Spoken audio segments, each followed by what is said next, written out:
on the other side of the aisle with being so fixated on Ukraine when our porous southern border, our U.S. borders, are causing us so much harm to our American economy and losing American lives, such as Lake and Riley here most recently.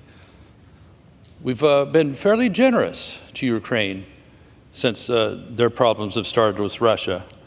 Indeed, the amount of money they've received is at least 20-fold more than what we're even talking about that would secure our own southern border. So now we see President Biden will be chasing our former President Trump down to the border in a reality desperate attempt to stabilize his plummeting poll numbers on the issue. But let's not be kidded by that. Today's visit, much like Biden's first and only other visit to our southern border, will be basically a photo op. He'll be visiting Brownsville, Texas, an area of the southern border that, according to reports, has had virtually non-existent activity in recent days, weeks, and months compared to all the other places along the border that you can see plenty of footage of tens of thousands of people coming across. So distract here by going over there, huh? This visit is nothing more than a smokescreen, an attempt to distract the American people from his disastrous policies and the chaos he has unleashed at our southern border. For the past 3 years, President Biden has not only ignored the crisis at the border, he's directly responsible for it. Since his first day in office, he's worked to implement his own far-left failed policies, which turned every town in the whole country basically into a border town, and destroyed countless American families that we have to talk about here on the floor since the media doesn't seem to want to cover that very well. There's over 60 instances of President Biden and his administration taking actions that undermined our nation's border security. The first things he did when he came into office were to get rid of the procedures and the policies that President Trump had put into place, yet now recently in the press he's yelling at Republicans to say, you need to pack back some of our border policies we're working on. Really? Put back in place the policies already worked. These 8 items right here. He could do all of these without having Congress fund or come to agreement in a bipartisan fashion on any of them. End catch and release. Reinstate and the Remain in Mexico policy. Enter into an asylum cooperation agreement. End parole abuses. Detain inadmissible aliens. Wow, wouldn't that be something?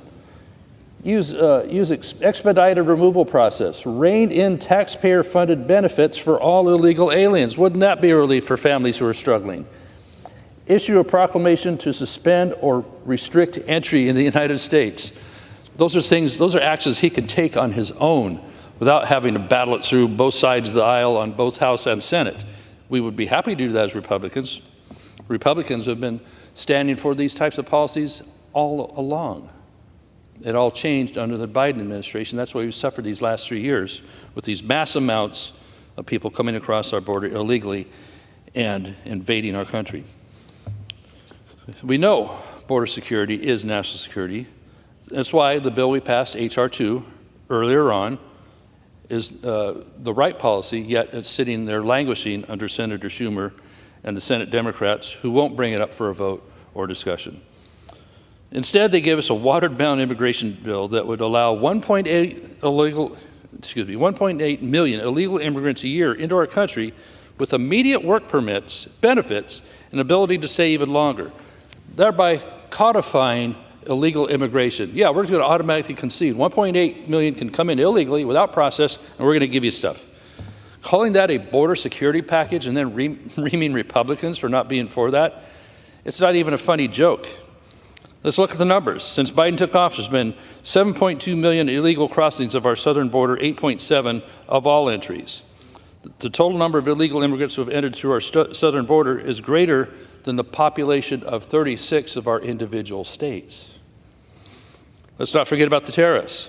340 individuals whose names appear on the terrorist watch list have been stopped trying to cross the southern border.